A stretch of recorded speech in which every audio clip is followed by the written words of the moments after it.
ഈ നേരത്തെ തന്നെ നമ്മൾ അതുമായിട്ട് മുന്നോട്ട് പോയിക്കൊണ്ടിരിക്കുകയാണ്.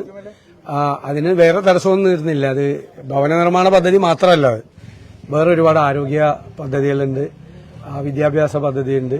അതിന്റെ എല്ലാം ഭാഗമായിട്ടാണ് അത് കൊണ്ടുപോകുന്നത്. ഇപ്പോൾ സ്കൂളുകൾ തുറക്കുമ്പോഴുള്ള ധാരാളം പരിപാടികൾ അതിന്റെ ഭാഗമായിട്ടുണ്ട്. പിന്നെ ഏറ്റവും പ്രയാസമുള്ള കുട്ടികൾക്ക് നമുക്ക് ശ്രവണോപകരണങ്ങൾ കൊടുക്കുന്ന ഒരു പദ്ധതിയുണ്ട്. അതനുസരിച്ചിട്ട് ഈ വർഷം തന്നെ ഇപ്പോൾ 3 പേർക്ക് ശ്രവണോപകരണം നമ്മൾ നൽകി കഴിഞ്ഞു. വേറൊരു കുട്ടിയുടെ ഒരു കോക്ലിയർ ഇംപ്ലാന്റേഷൻ നടത്താൻ വേണ്ടിയിട്ടുള്ള സ്കീം ചെയ്തുകൊണ്ടിരിക്കുകയാണ്. അപ്പോൾ അങ്ങനെ ഇതുണ്ട്. ഭവന നിർമ്മാണ രംഗത്തൊരു ചെറിയൊരു മാന്ദ്യം ഉണ്ടായി. അത് വീണ്ടും പുതിയതായിട്ട് ആരംഭിച്ചിരിക്കുകയാണ്. ഈ വർഷം കൂടുതൽ വീടുകൾ നിർമ്മിക്കാൻ കഴിയും എന്നാണ്. കാരണം ഒരുപാട് പാവപ്പെട്ടവർ സാധാരണക്കാരുള്ള സ്ഥലമാണ്. നമ്മളൊരു 10 വീട് കൊടുക്കുമ്പോൾ ഒരു 100 വീടിന് ആവശ്യക്കാരായിട്ട് ഇങ്ങനെ നിൽക്കുകയാണ്. ഒരിക്കലും തീരാത്ത ഒരു കാര്യമാണ്. പ്രത്യേകിച്ച് ലൈഫ് പദ്ധതി, സർക്കാരിന്റെ ലൈഫ് പദ്ധതി എല്ലാം വഴിയിലാണ് കിടക്കുന്നത്. അപ്പോൾ പ്രത്യേകിച്ച് പട്ടികജാതി പട്ടികവർഗക്കാർക്കുള്ള വീടുകൾ, മത്സ്യത്തൊഴിലാളികൾക്കുള്ള വീടുകൾ, ഇതെല്ലാം ഈ ലൈഫ് പദ്ധതിയിൽപ്പെടുത്തിയോടുകൂടി സാധാരണഗതിയിൽ നടക്കുന്നതിന്റെ ഒരു 1/3 പോലും ഭവന നിർമ്മാണ ലൈഫ് പദ്ധതിയിൽ നടക്കുന്നില്ല.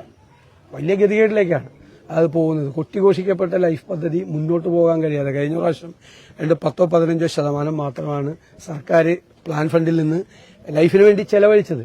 അപ്പോൾ അതനുസരിച്ചുള്ള ആനുപാതികമായിട്ടുള്ള ഭവന നിർമ്മാണങ്ങൾ നടക്കുന്നില്ല. മൊത്തം ജനറൽ കാറ്റഗറിയിലും നടക്കുന്നില്ല. ഏത് കാലത്തും പട്ടികജാതിക്കാർക്കും പട്ടികവർഗക്കാർക്കും മത്സ്യത്തൊഴിലാളികൾക്കുള്ള പ്രത്യേകമായ പദ്ധതികൾ എല്ലാം നടത്തിയിരുന്നു. ഞാൻ പറഞ്ഞല്ലോ, ഉമ്മൻചാണ്ടിയുടെ ഭരണകാലത്ത് ഈ 5 വ്യത്യസ്ത പദ്ധതികളിലായി 4,55,000 വീട് വച്ചപ്പോൾ ഇവിടെ ഇപ്പോൾ 8 കൊല്ലമായിട്ട് ഈ പദ്ധതികളിലെല്ലാം കൂടി 3 ലക്ഷത്തോളം വീടുകൾ മാത്രമാണ് വെച്ചിരിക്കുന്നത്. അതാണ് ഈ പദ്ധതിയുടെ പ്രചരണവും കാര്യങ്ങളൊക്കെ നടക്കുന്നുണ്ട്. പക്ഷേ നിർമ്മാണ പ്രവർത്തനം. അപ്പോൾ അതനുസരിച്ചുള്ള ഈ ഡിമാൻഡ് വീടില്ലാത്തവരുടെ, ഭവനരഹിതരായ ആളുകളുടെ, ഭൂരഹിതരായ ആളുകളുടെ ഡിമാൻഡുകൾ വർദ്ധിക്കുകയാണ്.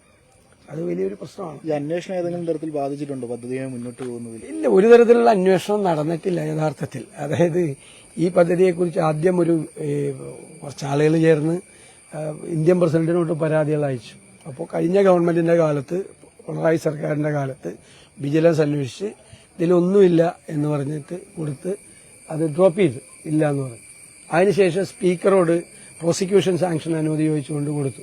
അത് അന്നത്തെ സ്പീക്കർ, LDFന്റെ തന്നെ സ്പീക്കർ, ആ ഗവൺമെന്റ് ഉണ്ടായിരുന്ന സമയത്ത് തന്നെ സ്പീക്കർ ഇതിൻ്റെ അകത്ത് ഒരു പരാതിയിൽ ഒരു കഴമ്പില്ല എന്ന് പറഞ്ഞിടത്തല്ലേ. അതിനുശേഷം സിംഗിൾ ബെഞ്ചിൽ പോയി, ഹൈക്കോടതിയിൽ. സിംഗിൾ ബെഞ്ച് എനിക്കൊരു നോട്ടീസ് പോലും അയക്കാതെ ആദ്യം അഡ്മിഷൻ സ്റ്റേജിൽ തന്നെ തള്ളി.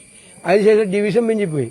ആ ഡിവിഷൻ ബെഞ്ചിലും ഇതുപോലെ തന്നെ എനിക്കൊരു നോട്ടീസ് പോലും അയക്കാതെ ഡിവിഷൻ ബെഞ്ചിൽ തള്ളി.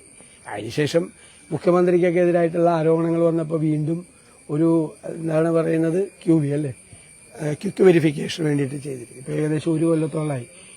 ഞാൻ ഇടയ്ക്കിടയ്ക്ക് ചോദിക്കും ഉദ്യോഗസ്ഥന്മാരോട് വിളിച്ച്, എൻ്റെ ഒരു മൊഴിയെടുക്ക് ഏറ്റവും മിനിമം എന്ന് പറയും. അവർക്ക് ഉദ്യോഗസ്ഥന്മാർക്ക് അത് മൊഴിയെടുക്കാൻ വരാൻ വേണ്ടി പറ്റുന്ന മെറ്റീരിയൽ പോലും ഇല്ല. കാരണം ഇതൊരു വളരെ